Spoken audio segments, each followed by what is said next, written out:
வணக்கம். இது தமிழம் மலையொலி. நான் உங்கள் செந்தில்நாதன். இன்று நாம் பார்க்க இருக்கின்ற தலைப்பு இசை பெரிதா மொழி பெரிதா என்கின்ற வாதங்கள் இணையதளம் முழுக்க, அதாவது இளையராஜா பெரிதா வைரமுத்து பெரிதா என்பதை நேரடியாக பேசிக்காம இசை பெரிதா மொழி பெரிதா அப்படிங்கிற ஒரு வாதத்திற்கு இது கடந்துருச்சு. இப்போ இது எதனால் உருவானுச்சு, இது யார் முதல்ல பேசுனது, இது எதை நோக்கி நகர்கிறது என்பதெல்லாம் ஆராய்ந்து பேசுவதற்கு, அல்லது இது எங்கேயோ தொடங்கப்பட்ட ஒரு பிரச்சனை எப்படியோ ஒரு மாற்றம் அடைந்து ஏதோ ஒரு வடிவம் கொண்டு நகர்கிறது, இது குறித்தெல்லாம் பேசாமல் இன்றைக்கி இசை பெரிதா அல்லது மொழி பெரிதா என்கின்ற வாத பிரதிவாதத்திற்கு போயிருக்கு.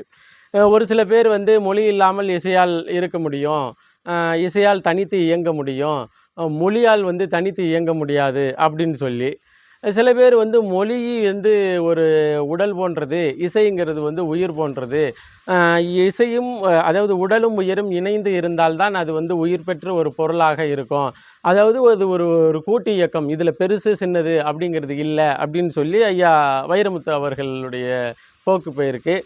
அதாவது இதில் தொடர்புடைய இளையராஜா குறித்து, இளையராஜா வைரமுத்து குறித்து, வைரமுத்து இளையராஜா குறித்து நேரடியாக எதுவும் பேசிக்கொள்ளாத நிலையில் இடையில் ஐயா கங்கையமரன் அவர்கள் பேசிய பேச்சு இந்த இரண்டு துருவங்களை நோக்கிய வாத பிரதிவாதங்களுக்கு அனுப்பியிருக்கு. இப்போ என்ன கேட்டால் இசை பெரிதா மொழி பெரிதா அப்படின்னு சொன்னால் இது ரெண்டுமே பெருசு இல்லை. ஆனால் காலங்காலமாக இவங்க ரெண்டு பேருக்கும் இடையில் உள்ள ஈகோ தான் யாருக்கு எது பெருசு அப்படிங்கிறதுல போட்டியாக போயிட்டுருக்கு அப்படின்னு தான் நம்ம சொல்லுவேன்.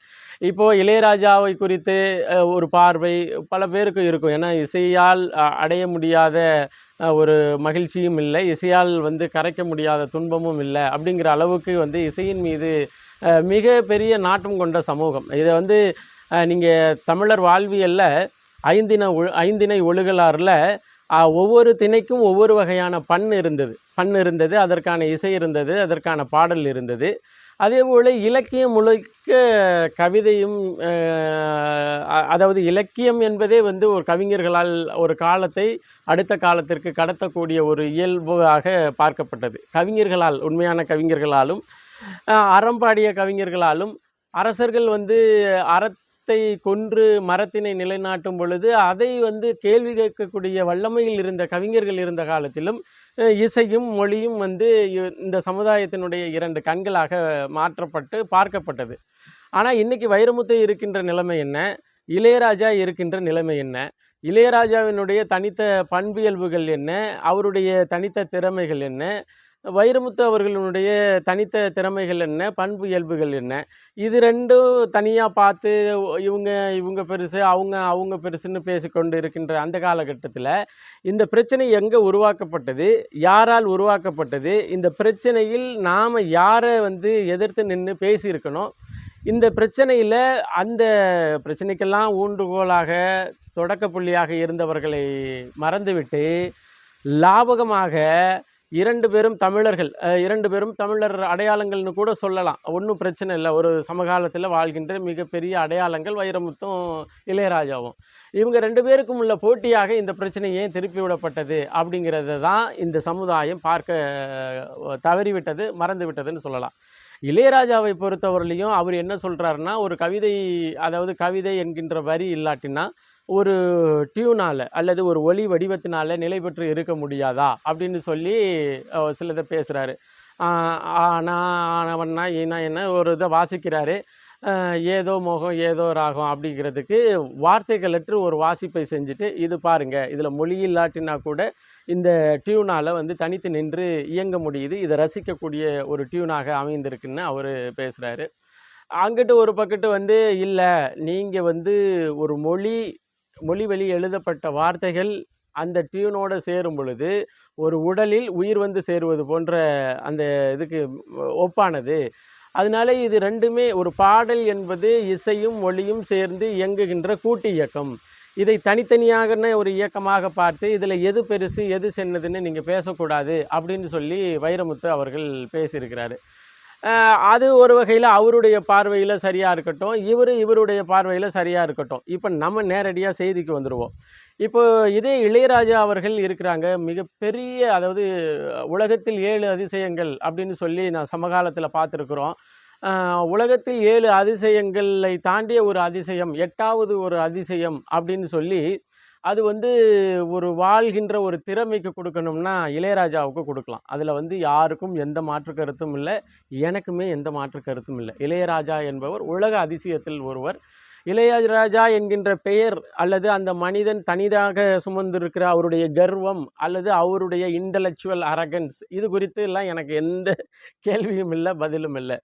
ஆனால் அந்த மனிதனுடைய வெளிப்பாடுகள், இளையராஜா என்கின்ற ஒரு மனிதனுடைய வெளிப்பாடுகள், இசை வடிவில் வருகின்ற வெளிப்பாடுகள், அதற்கு என்ன what is the value of musics அப்படின்னு பார்க்கும் பொழுது அவர் உலகத்தில் 8வது அதிசயமாக பார்க்கப்பட வேண்டியவர். அதில் எல்லாம் எந்த மாற்றமும் இல்லை. ஆனால் நான் சொல்கிற நினைக்கிறது அல்லது அவருடைய அந்த வாத பிரதிவாதங்களுக்கு நான் அவர்கிட்ட சொல்ல நினைக்கிறது என்ன அப்படின்னா, அன்னக்கிளின்னு ஒரு படம் வருதுங்க. அன்னக்கிளிங்கிற ஒரு படம் வரும் பொழுது இளையராஜாவுக்கு இருந்த வேல்யூ என்ன? அந்த ஹார்மோனிய பெட்டிக்கு இருந்த வேல்யூ என்ன? தானா தானா அப்படின்னு இன்னைக்கு வார்த்தைகளற்று ஒரு டியூன் போட்டா, இளையராஜா வந்து டியூன் போட்டா வந்து அது ரசிக்கப்படியாக இருக்கு. ஆனால் இதே டியூனை இதே இளையராஜா அன்னக்கிளி படம் வருவதற்கு முன்னாடி போட்டிருந்தா இவ்வளவு பெரிய ரசிப்புத்தன்மையையும் இவ்வளவு பெரிய ரசிகர் வட்டாரங்களையும் கொடுத்துருக்குமா அப்படிங்கிற ஒரு கேள்வி இருக்குது. இது ஒரு பக்கம். அடுத்து வந்து நம்ம வைரமுத்துவை பொறுத்தவரையிலையும் எனக்கு அவருடைய கவிதை பிடிக்கும், அவருடைய எழுத்து பிடிக்கும். ஆனால் அந்த மனிதனுடைய தனிப்பட்ட வாழ்க்கையும் அரசியல் வாழ்க்கையும் அறவே பிடிக்காது. ஏன் நான் அது மாதிரி சொல்கிறேன்னா, நீங்கள் வந்து இசையும் மொழியும் இணைந்து இயங்கும் பொழுது ஒரு உடலும் உயிரும் போன்றது அது ஒரு கூட்டு இயக்கம் அப்படிங்கிறீங்க. திராவிட முன்னேற்றக் கழகங்கிறது வந்து ஒரு கட்சியா, அது வந்து ஒரு இனத்திற்காக பாடுபடுகின்ற கட்சியா, அல்லது மொழிக்காக பாடுபடுகின்ற கட்சியா, அல்லது எதற்காக பாடுபடுகின்ற கட்சி என்கின்ற ஒரு கேள்விக்கு வாழுகின்ற சமகாலத்தில் ஒரு கவிஞராக ஒரு எழுத்தாளனாக திரு வைரமுத்து அவர்களுடைய பதில் என்ன அப்படின்னு சொன்னால், பெரும்பாலும் திராவிட முன்னேற்றக் கழகத்தினுடைய அடிப்படை உறுப்பினராக இருக்கின்ற அல்லது 200 ரூபாய்க்கு வேலை செய்கின்ற உடன்பிறப்புகள் செய்கின்ற வேலையை விட மோசமான பதிலைத்தான் திரு வைரமுத்து அவர்களால் சொல்ல நேரிடும். அதை நம்மளால் பார்க்க முடியும். நீங்கள் ஒரு இனம் ஒட்டுமொத்தமாக கொன்றொழிக்கப்படுகிறது, ஈழத்தில் இனப்படுகொலை நடந்து முடிக்கப்படுகிறது. அந்த இனப்படுகொலையை நடத்திய சூத்திரதாரி யாருன்னு தெரியும், சூத்திரதாரிக்கு துணை நின்றவர் யாருன்னு தெரியும். அப்படி இருந்த கலைஞரின் பேனா காற்றிலே எழுதும் கவிதை, கலைஞரின் மை அப்படின்னெல்லாம் நீங்கள் பேசுகிறது உங்களுக்கு உங்கள் கவிதையில் எழுதப்படுகின்ற அந்த மையில் வாய்மை இல்லை, பெரும்பாலும் பொய்மை இருக்குது அப்படிங்கிறது தான். நீங்கள் இன்றைக்கி கவிதை கற்பனை இதெல்லாம் வந்து ஒரு அளவுகோலாக வைத்து கவிஞர்கள் மதிப்பிடப்படுகிறார்கள். ஆனால் அந்த காலத்தில் சங்க காலத்திலேயோ அல்லது சங்கத்திற்கு முற்பட்ட காலத்திலேயோ கவிஞர்கள் பொய் பாடக்கூடாது, கவிஞர்கள் அறம்பாட வேண்டும். கவிஞர்கள் வந்து ஒரு குறிப்பிட்ட அளவிற்கு மேலே ஒருவரை உயர்த்தி பேசக்கூடாது, பாடக்கூடாது. இந்த கவிஞர்கள் பாடிய அந்த பாடலை எடுத்துக்கொண்டு சங்கப்பலகையில் அரங்கேற்றும் பொழுது சங்கப்பலகையில் 500 புலவர்கள், மெத்த படித்த புலவர்கள், மெத்த கவித்துவம் பெற்ற அல்லது இலக்கியத்துவம் பெற்ற அல்லது அந்த துறை சார்ந்த அறிவு பெற்ற கவிஞர்கள் உட்கார்ந்திருக்கும் பொழுது ஒரு கவிஞர்கள் வந்து தன்னுடைய கவிதையை அரங்கேற்றம் செய்யணும். அந்த கவிதையை அரங்கேற்றம் செய்யும் பொழுது தலைவனை பற்றி அதிகப்படியான புகழ்ச்சி இருக்கக்கூடாது, இடத்தை பற்றி அதிகப்படியான புகழ்ச்சி இருக்கக்கூடாது, இடத்தினுடைய பொருள் அதனுடைய தன்மை குறித்து அதிகப்படியான புகழ்ச்சிகள் இருக்கக்கூடாது.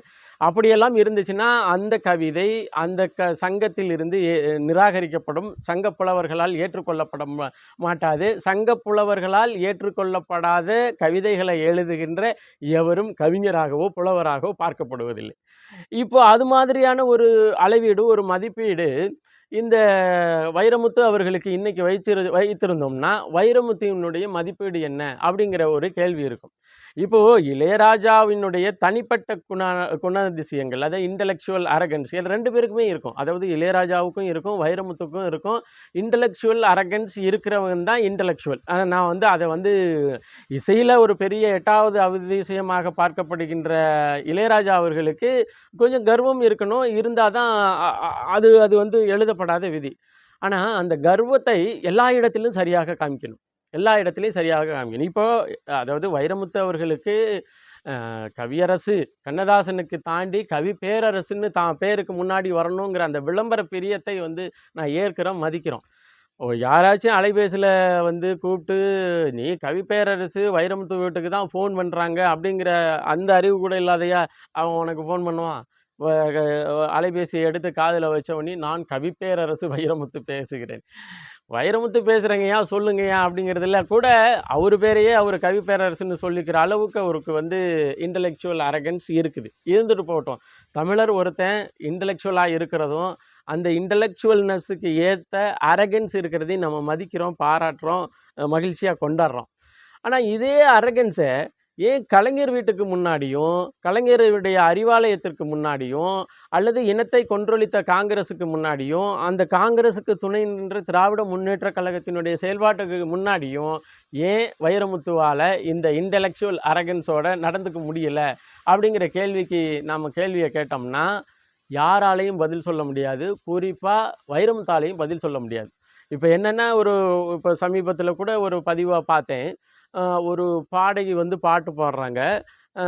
மியூசிக் டைரக்டர், அது இசையமைப்பாளர் யாரோ ஒருத்தர் வந்து அவங்களுக்கு டியூன் சொல்லி கொடுக்குறாங்க. இவர் எழுத்தாளர் திரு வைரமுத்து அவர்கள் வந்து உங்கள் ஸ்மைல் வந்து வெரி நைஸாக இருக்குங்க, உங்கள் ஸ்மைல் இஸ் வெரி நைஸ் அப்படின்னெல்லாம் போட்டு பாட்டிருக்காங்க. நான் என்ன சொல்ல வரேன்னா, இதெல்லாம் அவங்கவுங்களுடைய தனிப்பட்ட பண்பியல்புகள் பழக்க வழக்கங்கள்லாம் விட்டுருவோம். நீங்கள் மொழி பெரிதா இசை பெரிதா அப்படிங்கிற ஒரு சண்டையை வந்து இளையராஜா பெரிதா வைரமுத்து பெரிதா என்று தான் நீட்டணும். ஏன்னா ஒட்டுமொத்த இசையின் வடிவமாக இளையராஜாவை நீங்கள் பார்க்கலாம். இளையராஜா பாட்டுகளை கேட்காத ஒருத்தர் இந்த பூமியில் இசை குறித்து ஞானமே இல்லாதவர்களாக இருப்பார்களா அப்படிங்கிற ஒரு கேள்வி இருக்குது. அப்போ ஒட்டுமொத்த இசையின் வடிவமாக நீங்கள் இளையராஜாவை பார்க்குறவங்க பார்த்துக்கோங்க, பார்க்காதவங்க விடுங்க. அதே போல் மொழியின் வடிவமாகலாம் நீங்கள் வைரமுத்தை தயவு செய்து பார்க்காதீங்க. நான் இசையின் வடிவமாக இளையராஜாவை பார்ப்பதில் கூட எனக்கு மாறுபட்ட முரண்பாடுகள் இல்லை.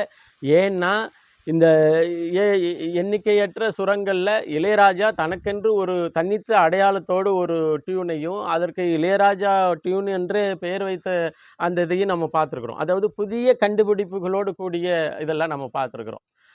அப்போ இசையின் வடிவமாக கூட பார்க்கறதுல நான் தப்பு இல்லை. ஆனால் மொழியின் வடிவமாக தயவு செய்து வைரமுத்துவை நீங்கள் பார்த்து விடாதீர்கள். அப்படி நீங்கள் பார்த்து விட்டீர்கள் என்றால் எதிர்காலத்தில் நமது மொழி குறித்து சிந்தனையாளர்கள் நம்மளை எப்படி கேனத்தனமாக திட்டுவாங்கங்கிறதுக்கு அளவே இல்லை. இன்னொன்று வர்றேங்க, இந்த பிரச்சனை என்னன்னா இளையராஜா அவர்களை ஒரு வந்து சாதியிலே எலிசாதி நீ வந்து டியூன் அமைச்சு நீ பாட்டு அடிச்சுன்னா தப்பு அடித்தது இது பறை அடித்ததெல்லாம் நீங்கள் மறந்து போயிடுமான்னு ஒரு திராவிட கூடாரத்திலிருந்து சர்ச்சையான பேச்சு வருகிறது.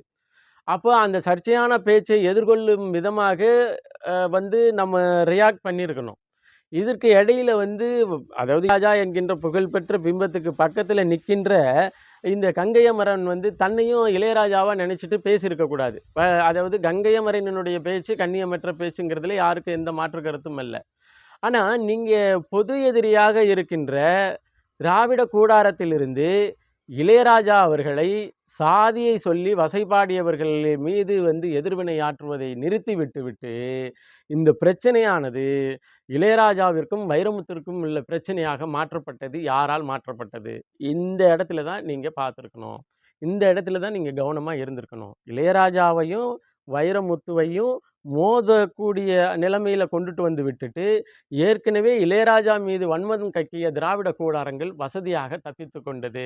நம்மாலும் என்ன பண்ணிட்டாங்க, நம்ம அடையாளங்களில் ஒரு முக்கியமான ஆள் இளையராஜா அவர்களை வந்து இப்படி பேசிட்டானேன்னு பேசுகிறவனை விட்டுவிட்டு இவர் இவ்வளோ பெரிய ஆள், இவருக்கு பக்கத்தில் இவர் நிற்கவே முடியாதுன்னு அவரு பெரிய ஆள், அவருக்கு பக்கத்தில் இவர் நிற்கவே முடியாதுன்னு நாசமாக போய் இந்த விவாதம் திராவிட முன்னேற்ற கழகத்தினுடைய உடன்பிறப்புகளை தாக்குவதை விட்டுவிட்டு ஒரு இனத்தில் பிறந்த ஒரு மொழி பேசக்கூடிய இரண்டு முக்கியமான ஆளுமைகளுக்கு இடைப்பட்ட ரசிக பட்டாளங்களுடைய சண்டைகளாக மாற்றப்பட்டு விட்டது. நீங்கள் அந்த காலத்திலேருந்தே பாருங்கள், எம்ஜிஆரா ஜிவாஜியான்னு ஒரு சண்டை, எம்ஜிஆரா நம்பியாரா சண்டை, விஜயகாந்தா ரஜினிகாந்தா ஒரு சண்டை, கமலா ரஜினியா சண்டை, ரஜினியா விஜயகாந்தான்னு ஒரு சண்டை, அப்புறம் அஜிதா விஜயான்னு ஒரு சண்டை. அப்படியே இப்படி பைப்போலார் பாலிடிக்ஸ் தான் இவங்களுக்கு எப்பயுமே. அப்போ இதில் என்னன்னா, இளையராஜாவுக்கும் வைரமுத்துவுக்கும் எந்த பிரச்சனையும் இல்ல. அவங்க தனிப்பட்ட ரீதியில என்ன வேணா தனி அடையாளங்களோடு, தனித்துவத்தோடு இருந்துவிட்டு போகிறவர்கள். ஆனா, இளையராஜாவை திட்டிய திராவிடத்தினுடைய கோர முகங்களை தப்பிக்க விட்டுவிட்டு, இளையராஜாவிற்கும் வைரமுத்துவிற்குமான சண்டையாக மாற்றப்பட்டு விட்டது தான் நமக்கான தோல்வியா நான் பார்க்கிறேன். இதில வந்து மொழி பெரிதல்ல, இசை பெரிதல்ல, இது பெரிதா, அது பெரிதா என்கின்ற வாதம் பெரிதல்ல. நீங்கள் உங்களுடைய பொது எதிரியை தப்பிக்க விட்டுவிட்டீர்கள் என்பதுதான் முக்கியமானது. அதுதான் பெரிது. அத போய் பாருங்க அப்படிங்கிறது தான் இந்த காணொளி பதிவினுடைய நோக்கம். எனக்கு தனிப்பட்ட முறையில வைரமுத்து அவர்களினுடைய எழுத்து, அவருடைய அந்த கருவாச்சி காவியம், அந்த நடைகள் அதெல்லாம் பிடிக்கும். ஆனா ஒரு மனிதனுடைய தன்னுடைய வார்த்தைக்கும், தன்னுடைய வாழ்க்கைக்கும் இடைவெளியோடு வாழ்கின்ற மனிதனை வந்து ஒரு சரியான அல்லது ஆளுமை திறன் மிக்க மனிதனாக பார்க்கின்ற பழக்கம் எனக்கு இல்லை. அதனால வந்து வைரமுத்துவினுடைய மிகப்பெரிய அடையாளங்களாகலாம் வைரமுத்துங்கிற ஒரு பெரிய அடையாளமாலாம் என்னால பார்க்க முடியாது. காரணம் என்னன்னா, அவரு வடிக்கின்ற வார்த்தைக்கும், வாழ்கின்ற வார்த்தைக்கும், வடிக்கின்ற எழுத்திற்கும், வாழ்கின்ற வாழ்க்கைக்கும் மிகப்பெரிய வேறுபாட்டோடு இருக்கிறார்.